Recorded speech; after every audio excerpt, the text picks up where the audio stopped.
જ બોલીશ.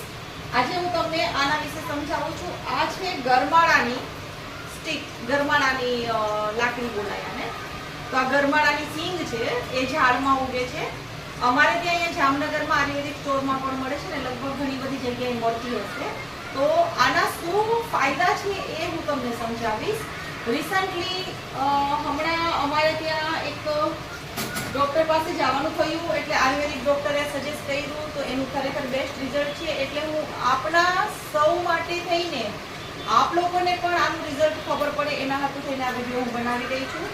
તો આપ જોઈ શકો છો અહીંયા આ ગરમાળાની સિંગ છે, અને આ રીતે તોડવાની.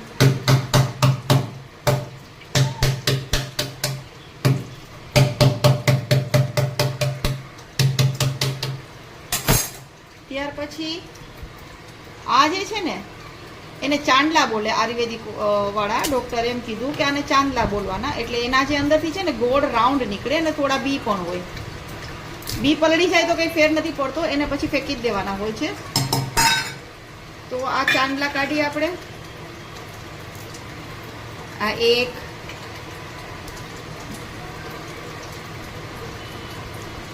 આ બે,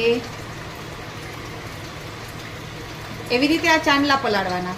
આ 3, આ 4, એવી રીતે જેટલા ચાંદલા હોય ને એટલી દ્રાક્ષ લેવાની.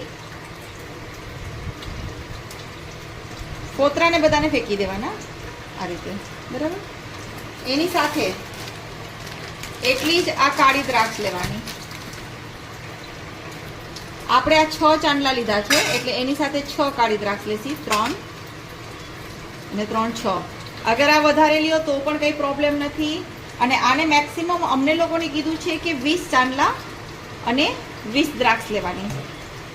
તો જેમના ઘરમાં વડીલ હોય, મોટી ઉંમરના હોય, એમને અત્યારે ચોમાસાની સિઝનમાં પાચન શક્તિ નબળી પડી જાય છે, એના માટેની આ સ્પેશિયલ છે કે ઘણા લોકોને કોન્સ્ટિપેશન થઈ જાય છે. એવું નથી કે તમારી પાચન શક્તિ નબળી પડે એટલે તમને ડાયરિયા થાય, તો કોન્સ્ટિપેશન પણ થઈ શકે છે. તો આનાથી એક ફાયદો એ થયો કે આનાથી જે તમારું પેટ જૂનું હતું, બહુ ટાઈમ થયા જે તમને બીમારી હતી, પેટને લગતા જે પણ રોગ હતા, એ જે પેટ ડિસ્ટર્બ રહેતું હતું, એના અંદર તમને બહુ સારો ફાયદો થાય છે.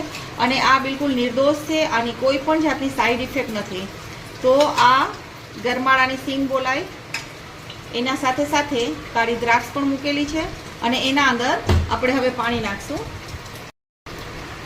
એમાં પાણી નાખીને આપણે રાખી દેવાનું, રાત્રે પલાળી દેવાનું. સવારે આ પાણીને આ રીતે મેશઅપ કરી અને પછી ગાળી અને પછી પી જવાનું. આ ગરમાળાનો ગોળ છે ને રેડીમેડ આયુર્વેદિક સ્ટોરમાં પણ મળે છે. એને પણ રાત્રે પલાળીને સવારે એ પાણી ગાળીને પી જવાનું, એ રીતે હોય છે. પણ અમે ફ્રેશ સિંગ લઈ આવ્યા છીએ, એટલે મેં તમને એ દેખાડ્યું. અને ગુજરાતીમાં વિડીયો એટલે બનાવ્યો કેમ કે મને આનું હિન્દી ઇંગ્લિશ નામ નથી ખબર. ઓકે, તો ગરમાળાની સિંગ અને એટલું બોલાય. કોન્સ્ટિપેશન માટે થઈને સ્પેશિયલ એનું બેસ્ટ રિઝલ્ટ આપે છે.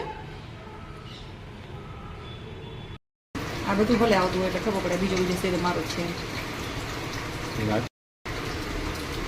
સાથે એક બીજું પણ તમને કહું કે આ છે ને કાળા જાંબુના ઠળિયા છે.